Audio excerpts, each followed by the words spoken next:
খালি বাসায় আমাকে একা পেয়ে দুই আংটি হঠাৎ করে আমার সাথে এক অদ্ভুত আচরণ করা শুরু করল। আমি কোনো কিছু বুঝে উঠতে না পারার আগেই দুই আংটি আমাকে ধাক্কা মেরে ফেলে দিল। ধাক্কা মেরে ফেলে দিয়ে তারা দুজন আমাকে নিয়ে কেমন জানি করতে শুরু করল। তাদের এমন আচরণ দেখে আমি তো পুরো অবাক হয়ে গেলাম। আমি অবাক হয়ে বললাম, আন্টি আপনারা আমার সাথে কি করছেন? আমি না আপনার ভাইপো, আমি আপনার ভাইয়ের ছেলে। আন্টি তখন আমাকে বলল, বাবা সীমান্ত, কিছুক্ষণের জন্য ভুলে যাও, আমি তোমার আন্টি আর তুমি আমার ভাইপো। কিছুক্ষণের জন্য আমরা শুধু জাস্ট ফ্রেন্ড। আজকে তুমি আমাদেরকে খুশি করবে। বাবা সীমান্ত, তুমি তো জানো আমরা দুই বান্ধবী স্বামী অনেক দিন ধরে বিদেশ থাকে, আমরা অনেক দিনের ক্ষুধার্ত। প্লিজ সীমান্ত, আজকে তুমি আমাদেরকে একটু খুশি করো না। আমি বললাম, আন্টি আপনি কি বলছেন এসব? তারপর আন্টি আমাকে বলল, চুপ থাকবে এটা, এখন আমি তোকে যা বলছি তাই কর। আজকে তোকে এখানে নিয়ে এসেছি আমাদেরকে তুই শান্ত করার জন্য। আজকে তুই আমাদেরকে খুব ভালো করে শান্ত করবে, আর তা না হলে তোর অবস্থা খুব খারাপ করে ফেলব। আমি আন্টির কথা শুনে খুব ভয় পেয়ে গেলাম। তারপর বাধ্য ছেলের মতো দুই আংটির কথা শুনতে লাগলাম। তারপর দুই আংটি এবং আংটির বান্ধবী মিলে তাদের ইচ্ছা পূরণের জন্য আমার সাথে যা করল তা শুনলে বন্ধুরা তোমাদের মাথা গরম হয়ে যাবে। বন্ধুরা, গল্পটি অনেক অনেক ইন্টারেস্টিং। গল্পটি শোনার জন্য তোমাদের সকলের প্রতি আমার বিশেষ অনুরোধ রইল। বন্ধুরা, তোমাদের নিকট আমার ছোট্ট একটি অনুরোধ, তোমরা দয়া করে আমার চ্যানেলটি সাবস্ক্রাইব করে আমাকে সাপোর্ট করবে। হ্যালো বন্ধুরা, আমি সীমান্ত। আমি 10ম শ্রেণীর একজন ছাত্র। আমি আমার শহরের নামকরা একটি প্রতিষ্ঠানে লেখাপড়া করেছি। আমি দেখতে খুব একটা খারাপ না, আমার চেহারা দেখতে নায়কের মতন। ছেলেবেলা থেকেই আমি অনেক মেয়েদের কাছ থেকে প্রেমের অফার পেয়েছি, কিন্তু আমি এসবে খুব একটা পাত্তা দিতাম না। আমার বাবা একজন প্রাইমারি স্কুলের শিক্ষক ছিলেন। যে টাকা বেতন পেত তা দিয়ে আমার 4 ভাই বোনের পড়ালেখার খরচ চালাতে অনেকটা হিমশিম খেত। আমার বাবার স্বপ্ন আমি পড়ালেখা করে অনেক বড় পদে চাকরি করব। আমি বাবার স্বপ্ন পূরণ করার জন্য খুব মনোযোগ দিয়ে পড়ালেখা করছিলাম, কিন্তু একটি মাত্র ঘটনা যে আমার জীবনটা পুরো ছাই করে দেবে তা কখনো কল্পনাও করতে পারি নাই। আমার বাবার বোন ছিল মোট 3 জন। তারা সবাই আমাকে মোটামুটি অনেক ভালোবাসত। তার মধ্যে আমাকে সবচাইতে বেশি ভালোবাসত আমার বাবার ছোট বোন, মানে আমার ছোট আন্টি। ছোটবেলা থেকেই ছোট আন্টি আমাকে অনেক বেশি ভালোবাসত, একেবারে নিজের ছেলের মতো। আমাকে সব সময় চোখে চোখে রাখতে, মানে আমার কাছে মনে হতো আমার আন্টি বাবা মার চাইতেও বেশি ভালোবাসতেন আমাকে। আমার আন্টির বিয়ে হয়েছে আমাদের বাড়ির পাশের বাড়ি। আমার আঙ্কল অনেক দিন ধরে বিদেশ থাকে, যে কারণে আমার আন্টি সবসময় মানে বেশিরভাগ সময়ই আমাদের বাড়িতে সময় কাটাত। আমার আন্টির অন্য কোনো কাজ নেই, ছেলে মেয়েদের দেখাশোনা করা আর ঘোরাঘুরি করা। আমার ছোট আন্টি প্রয়োজনে অপ্রয়োজনে আমাকে বেশি কাছে ডাকত। কোনো কিছু দরকার পড়লে আমাকে দিয়ে করাত। আমার ছোট আন্টি আমাকে কেন যে এতটা ভালোবাসত আমি তো জানি না, কিন্তু তার এই ভালোবাসার ভিতরে যে একটা শয়তানের রূপ ছিল তা আমি কখনো কল্পনা করতে পারি নাই। আমি যখন খুব ছোট ছিলাম তখন থেকেই আন্টি আমাকে নিয়ে মাঝে মাঝে কি একরকম অদ্ভুত কাজ করতেন, এতে তিনি অনেক খুশি হতো, অনেক আনন্দ পেতেন। আমি তখন কিছু বুঝতাম না। মাঝে মাঝে রাত্রে আন্টি আমাকে তাদের এখানে থাকতে বলতেন। আমি তাদের এখানে থাকলে রাতে আন্টি কেমন যেন আমার সাথে আচরণ করতেন। ওই আচরণগুলো আমার কাছে মনে হতো খুব বাজে, তাই আন্টিকে কিছু বলতাম না। তখন তো আমার কিছু হয়নি, যে কারণে আন্টির এরকম অদ্ভুত কাজের রহস্য বুঝতাম না। যখন আমার একটু বয়স হলো, মানে যখন আমি একটু বড় হয়ে গেলাম, তখন থেকেই আমি আন্টির কাছে আর খুব একটা বেশি যেতাম না, কারণ আন্টির কাছে গেলেই আন্টি আমার সাথে উল্টাপাল্টা কাজ করত, যে কারণে আমি আন্টির কাছ থেকে সব সময় দূরে থাকার চেষ্টা করতাম। এভাবে কিছুদিন যাবার পর আন্টিও আর আমার কাছে আসে না। আমার মনে হলো আন্টি বিষয়টা বুঝতে পেরেছে যে আন্টির ওই সমস্ত কাজে আমি সন্তুষ্ট না। তারপর থেকে আন্টি ও আর আমার সাথে ওই রকম আচরণ করত না। আমি মনে মনে ভাবলাম আন্টি হয়তো ভালো হয়ে গেছে, তারপরেও আমি আন্টির কাছ থেকে দূরে থাকার চেষ্টা করতাম। একদিন আমি স্কুল থেকে বেরিয়ে বাসস্ট্যান্ডে দাঁড়িয়ে রইলাম বাড়িতে আসার জন্য। একটু পরেই একটা ট্যাক্সি এসে আমার পাশে দাঁড়ালো। আমি লক্ষ্য করে দেখলাম ভেতর থেকে আন্টি আমাকে বলছে, বাবা সীমান্ত, ট্যাক্সিতে উঠে এসো। আমি তোমার জন্য ট্যাক্সি নিয়ে এসেছি, তোমাকে নিয়ে আমি এক জায়গায় বেড়াতে যাব। আমি বললাম, কোথায় আন্টি? আন্টি বলল, আগে তুমি ট্যাক্সিতে ওঠো, তারপর সব বলছি। আমি কোনো কিছু না ভেবেই সরল বিশ্বাসে আন্টির কথা ট্যাক্সিতে উঠে পড়লাম। তারপর ট্যাক্সিতে উঠে আমি বললাম, আন্টি আমরা কোথায় যাব? আন্টি বলল, সীমান্ত, আজকে তোমাকে নিয়ে আমি আমার বান্ধবীর বাড়িতে বেড়াতে যাব। একলা একলা যাব তো, তাই আমার কাছে আমি জি লাগছে, তাই ভাবলাম তোমাকে নিয়ে যাব। বাসা থেকে তোমাকে নিয়ে যাব বলে পরিকল্পনা করে এসেছি।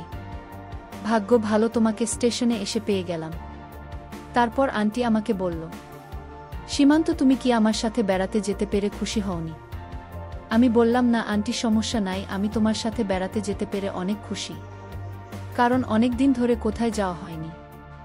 ও বন্ধুরা, তোমাদেরকে তো একটা কথা বলাই হয়নি, আমার আন্টির নাম ছিল রিঙ্কি বেগম। আমার আন্টির বয়স 30 কিংবা 35 হবে। তারপরেও আমার আন্টিকে দেখে তেমন বেশি বয়স মনে হতো না। আমার আন্টি 2 মেয়ে 1 ছেলে। তারপরেও আন্টি সবসময় ফিটফাট হয়ে থাকতে পছন্দ করত। আমার আন্টি একেবারে পরিপাটি হয়ে থাকত। কোথাও গেলে সব সময় বিদেশি সেন্ট করে খুব সেজেগুজে বের হতো। আজকেও আন্টি একটা হলুদ রঙের পাতলা শাড়ি পরেছেন। একটা পারফিউমের গন্ধ পেলাম। আমি আন্টির পাশে বসা থেকেই অনুভব করলাম পারফিউমের মিষ্টি ঘ্রাণ শুকে আমার মনটা ভরে গেল। আমার আন্টি সব সময় আধুনিকভাবে থাকার চেষ্টা করত। আন্টি নিজের প্রতি অনেক যত্ন নিত। আমি প্রায়ই লক্ষ্য করতাম ইয়ান কোনো ছেলে দেখলেই আন্টি অন্যরকম একটা মোড নেওয়ার চেষ্টা করত। সব সময় সেজেগুজে থাকত, তাই আন্টিকে দেখতে খুবই হেব্বি লাগত। আমার আন্টি অনেকটা রোম্যান্টিক এবং চঞ্চলও বটে। আন্টি নিজের প্রতি অত্যন্ত বেশি যত্ন নিত, কারণে উনার বয়স 30-35 হলেও বয়স তেমন একটা মনে হতো না। মনে হতো যেন কোনো একটা রূপসী নায়িকা অনেকে মুখে শুনেছি। আমার আন্টি মাঝে মাঝে নাইট ক্লাবও যেত। আমার আঙ্কল বহুদিন ধরে বিদেশে থাকে, মাঝে মাঝে আসত, আর কয়দিন থেকেই চলে যেত। আসলে আঙ্কেল যে কি, আমার মাথা ধরে না। এত সুন্দরী, এত হ্যান্ডসাম একটা বউ রেখে কেউ কি এভাবে বিদেশ পড়ে থাকে? আঙ্কেলের শুধু টাকার নেশা। এদিকে বউ ছেলে মেয়েদের প্রতি তার কোনো খেয়ালই নেই। আর এদিকে আমার আন্টিও প্রতিদিনই ওত পেতে বসে থাকত। আমার মতো নব্য নৌজওয়ান ছেলেদেরকে শিকার করার জন্য সেদিন আমার কপালটা খুব খারাপ ছিল, যে কারণে আন্টির শিকারে পড়ে গেলাম। যাই হোক বন্ধুরা, কথা বলতে বলতে একটু পরে একটা বহুতল বিল্ডিং এর সামনে ট্যাক্সি থামল। তারপর আন্টি আমাকে ওই বিল্ডিং এর 6 তলায় একটি বিলাসবহুল ফ্ল্যাট বাসায় নিয়ে গেল। বাসার সামনে গিয়ে আন্টি কলিং বেল চাপতে আন্টির মতো একজন মহিলা বের হয়ে আসলো। ওই মহিলাটি ও দেখতে অনেক সুন্দরী সর্ষি ছিল। ওই মহিলার স্বামী বিদেশ থাকে, আর ওই বাসায় ওই মহিলা একা থাকে। মহিলার ভাষাটা একেবারে পরিষ্কার পরিচ্ছন্ন। তারপর ওই আন্টি আমাকে দেখে বলল, কি রে রিঙ্কি, ওটা কি তোর ভাইপো? আমার আন্টি বলল, হরে জুমেলা। তারপর আন্টির বান্ধবী অর্থাৎ জুমেলা আন্টি বলল, কি রে রিঙ্কি, তোর এই রকম একটা তরতাজা ভাইপো আছে, তাহলে আমাকে তুই আগে বলিসনি কেন? তারপর আন্টি বলল, আরে জুমেলা আর বলিস না, আমার এই ভাইফোঁটা না অনেক লাজুক। যখন থেকে বড় হতে শুরু করল তারপর থেকে আর আমার পাশে আসে না। আজকে তো এখানে জোর করে নিয়ে এসেছি। তারপর জুমেলা আন্টি বলল, ঠিক আছে, ভালোই করেছিস। তোর ভাইপোর জন্য আজকে কি রান্না করবা জিজ্ঞেস করলেন আমার আন্টিকে জুমেলা আন্টি। আমার আন্টি রিঙ্কি বেগম বললেন, তোর যা মন চায় তা রান্না কর। জুমেলা আন্টি বললেন। আচ্ছা ঠিক আছে, তোরা এই ড্রয়িং রুমে বসে টিভি দেখছি আর গল্প কর। আমি রান্না বান্না করে ফ্রেশ হয়ে আসছি। আমরা ড্রয়িং রুমে বসে টিভি দেখতে দেখতে গল্প করতে করতে জুমেলা আন্টি রান্না বান্না করে ফ্রেশ হয়ে চলে আসলেন। তারপর দুই আন্টি মিলে আমাকে নিয়ে গল্প করতে শুরু করলেন। আন্টির বাসায় কি বড় বড় বক্স, মনে হয় জুমেলা আন্টি এবং আমার আন্টিকে নিয়ে বক্সে ছেড়ে মাঝে মাঝে নাচানাচি করেন, কিছুটা বিনোদন করেন। আজকে আমি যাওয়াতে তাদের বিনোদনের পরিমাণ যেন আরও বেশি হয়ে উঠল। তাদেরকে খুব আনন্দিত মনে হলো, তারা খুব পুলকিত ছিল। আমিও আবার বক্সের মধ্যে গান ছেড়ে দিলে আমারও খুব নাচানাচি করতে মন চাইত।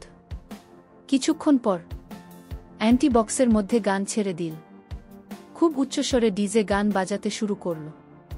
অল্প কিছুক্ষণ পরেই আমি লক্ষ্য করলাম আমার আন্টি এবং জুমেলা আন্টি গানের তালে তালে তারা দুজনেই নাচতে শুরু করল। আমার আন্টি এবং জুমেলা আন্টির নাচের ধরনই ছিল একটু ভিন্ন রকম। তারা একেবারেই খুব বাজেভাবে নাচানাচি করছিল। তাদের এরকম অদ্ভুত নাচানাচি দেখে আমার মনের মধ্যেও উতাল পাতাল ঢেউ উঠতে শুরু করল। আর এদিকে জোরে জোরে বক্স বাজছে, বাহির থেকে কেউ বুঝতেই পারবে না যে ভিতরে কি হচ্ছে। কিছুক্ষণ পর আমি জুমেলা আন্টিকে লক্ষ্য করে দেখলাম তিনি টিভির মধ্যে একটা মেমরি কার্ড ধরলেন এবং মেমরি কার্ড বলে কি রকম এক অদ্ভুত ভিডিও ছেড়ে আমার সাথে নাচানাচি করতে শুরু করলেন। এরকম ধরনের অদ্ভুত ভিডিও দেখে আমার মনের অবস্থা একেবারে খারাপ হয়ে গেল। আর এদিকে আমার সাথে দুইটা রমণী এত চমৎকারভাবে নাচানাচি করছে, মনটাকে কোনোভাবে ধরে রাখতে পারছি না। তখন আমার কাছে মনে হয়েছিল আমি রাজা আর আমার পাশে দুইটা রানী নৃত্য করছে, মনটাকে কোনোভাবেই আটকাতে পারছি না। আর এদিকে জুমেলা আন্টি কি রকম এক অদ্ভুত ভিডিও তার টিভিতে ছেড়ে রেখেছে। বন্ধুরা, এরকম একটা মুহূর্তে একটা নিস্তেজ মানুষও তার মধ্যে তেজে সৃষ্টি হয়ে যাবে। আর তাছাড়াও আমি তো 15-16 বছরের একটা তাগড়া যুবক। বুঝতেই পারছেন বন্ধুরা আমার অবস্থা তখন কি হয়েছিল। বন্ধুরা, আমার অবস্থা তখন এরকমই হয়েছিল। কিছুক্ষণের জন্য আমি ভুলে গিয়েছিলাম কে আন্টি আর কে ভাতিজা। শুধু একটাই অনুভূতি আমার মাথায় ঘুরপাক খাচ্ছিল। এই মুহূর্তে আমি একজন রাজা আর আমার পাশে দুইটি রানী রঙ্গিলা করার জন্য অপেক্ষায় বসে আছে। বন্ধুরা, পরিস্থিতিটা এমনই হয়েছিল। তখন আমি কি করব ঠিক বুঝে উঠতে পারছিলাম না। এমন সময় হঠাৎ আমি অনুভব করলাম কেউ আমাকে শরবত পান করানোর জন্য এগিয়ে আসছে। আমি একটু ভালো করে চেয়ে দেখলাম আমার আন্টি আমাকে শরবত পান করানোর জন্য হাতে গ্লাস নিয়ে এগিয়ে আসছে। আমি বললাম, আন্টি, আমি তো শরবত পান করি না। আন্টি বলল, আরে বাবা, একদিন করলে অসুবিধা হবে না। আজকে তুমি আমাদের সাথে একটু শরবত পান করো না, দেখবে অনেক ভালো লাগবে, সময়টা খুব ভালোভাবে কাটবে। তারপর দুই আন্টি মিলে আমাকে খুব বেশি পরিমাণ শরবত পান করাল, যাতে আমি প্রচুর পরিমাণে এনার্জি পাই, কারণ দুইজনকে তো আমাকে সন্তুষ্ট করতে হবে। তারপর শরবত পান করার পর এমনকি এক শরবত পান করাল, যার কারণে আমার কাছে মনে হলো আমি কিরকম জ্ঞান হয়ে গেছি। হঠাৎ আমি অনুভব করলাম পিছন দিক থেকে হয়তো আমাকে সাথে কেউ খুব বাজেভাবে আচরণ করার চেষ্টা করছে। আমি নজর করে দেখলাম দুই আন্টি আমার সাথে বিভিন্ন রকম আচরণ করার চেষ্টা করছে। নির্জন বাসায় আমাকে একা পেয়ে দুই আন্টি হঠাৎ করে আমার সাথে এক অদ্ভুত আচরণ করা শুরু করল। আমি কোনো কিছু বুঝে উঠতে না পারার আগেই দুই আন্টি আমাকে ধাক্কা মেরে ফেলে দিল। ধাক্কা মেরে ফেলে দিয়ে তারা দুজন আমাকে নিয়ে কেমন জানি করতে শুরু করল। তাদের এমন আচরণ দেখে আমি তো পুরো অবাক হয়ে গেলাম। আমি অবাক হয়ে বললাম, আন্টি, আপনারা আমার সাথে কি করছেন? আমি না আপনার ভাইপো, আমি আপনার ভাইয়ের ছেলে। আন্টি তখন আমাকে বলল, বাবা সীমান্ত, কিছুক্ষণের জন্য ভুলে যাও, আমি তোমার আন্টি আর তুমি আমার ভাইপো। কিছুক্ষণের জন্য আমরা শুধু জাস্ট ফ্রেন্ড। আজকে তুমি আমাদেরকে খুশি করবে। বাবা সীমান্ত, তুমি তো জানো আমরা দুই বান্ধবী স্বামী অনেক দিন ধরে বিদেশে থাকে। আমরা অনেক দিনের ক্ষুধার্ত। প্লিজ সীমান্ত, আজকে তুমি আমাদেরকে একটু খুশি করো না। আমি বললাম, আন্টি আপনি কি বলছেন এসব? তারপর আন্টি আমাকে বলল, চুপ থাকবে এটা। এখন আমি তোকে যা বলছি তুই তাই করবি।